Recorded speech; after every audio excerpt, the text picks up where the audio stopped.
Nobody wants to read the story of a cynic, or so I've heard. Not that I am one, I'm too old to be cynical, at least today, who knows what I'll say tomorrow.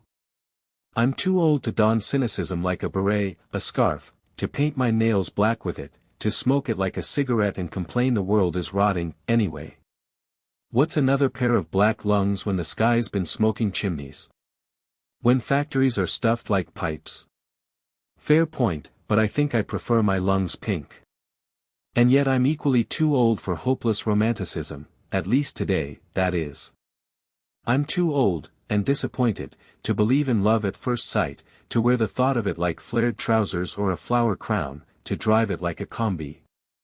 I'm old enough to know that the vertiginous otherworldliness of first loves and coup de footers are just a cheap citrus twist in your Negroni, cut from a bulk-bought orange on the verge of moldering. But sure, I guess it looks fancy. These days, I just am.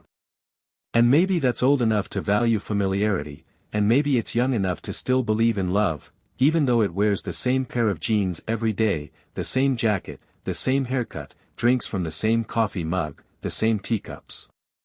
An everyday love, it doesn't whimper, doesn't yell, doesn't plead, doesn't cry, doesn't send the heart fluttering. More like a bird crashing through a window.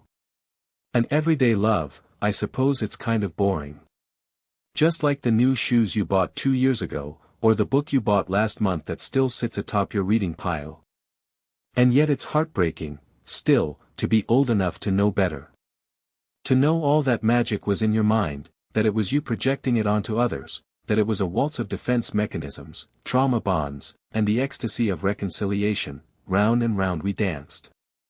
It's heartbreaking, still, to know that our rose-tinted glasses were worn not over our eyes, but over our hearts, whose lilac cells still burst and blossom at the very thought of past lovers.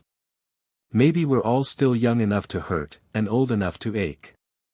This far into a story, you'd probably like to know what's going on. Well, I'm just a woman, or a girl, in a bedroom for two. I've filled my teacup with cheap wine which I've spilled in exclamation marks, I wish that were a metaphor, but it's just spillage. And there's a dusty piano whose keys beg to be caressed, a notebook on the nightstand long untouched, a science book with an unmoving bookmark. Henri, he comes home tomorrow, and I hope he likes my gaunt cheeks, my purple under eyes, my trench-like nasolabial folds. I hope he likes my mean eyes and unplucked eyebrows. It's been long enough for him to see my face anew. Long enough for him to dislike what he sees. Maybe we never outgrow insecurity. Packing sandwiches was something I once attributed to the elderly. There was always a ball of aluminium in their bags. Why pay $10 for a sad sandwich afforded only a slice of toma?